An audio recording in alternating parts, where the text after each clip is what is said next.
আপনি ভাবছেন যে আপনি ফোন খুব কম ইউজ করেন, কোনো হিসাব থাকে না। সকাল থেকে আমরা ফোন ঘাটাঘাটি করি, বাট কখনো ভাবি না যে কতক্ষণ ফেসবুক ইউজ করেছি, কতক্ষণ রিলস দেখেছি, কতক্ষণ ইউটিউব অ্যাক্সেস করেছি, সেই হিসাবটা কখনো থাকে না। বাট কেউ জিজ্ঞাসা করলে বলে এই তো 5 মিনিট ফেসবুকে টাইম কাটিয়েছি, 5 মিনিট রিল দেখেছি। বাট অ্যান্ড্রয়েড কিন্তু সেটা সেভ করে রাখে, দিনে কত ঘন্টা আপনি ফোনে কোন অ্যাপ ইউজ করছেন এবং কি ফোনটা কতবার আপনি আনলক করছেন, সেটাও কিন্তু অ্যান্ড্রয়েড সেভ করে রাখে। সেটার জন্য আপনি আপনার ফোনে সেটিংসে চলে যান, ডিজিটাল ওয়েলবিং। এখানে আপনি দেখতে পারবেন যে আপনি কতক্ষণ ফোনটা ইউজ করেছেন, স্ক্রিন টাইম, কতক্ষণ ফেসবুকে টাইম দিয়েছেন, কটা নোটিফিকেশন এসছে আপনার ফোনে, সব কিছু দেখতে পারবেন।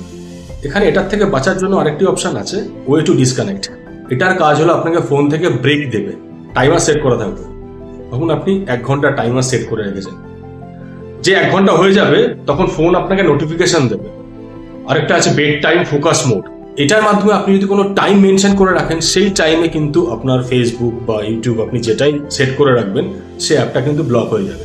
তো এখনই আপনার ফোন খুলে আপনি দেখে নিন যে আপনি কতক্ষণ ফোনটি ইউজ করেছেন, আর কোন অ্যাপ আপনার সব থেকে বেশি টাইম কেড়ে নিচ্ছে সেটি আপনি কমেন্ট সেকশনে জানান। যদি ভিডিওটি ভালো লাগে তাহলে কিন্তু আপনি আমাকে ফলো করুন, ভিডিওটি লাইক করুন, শেয়ার করুন।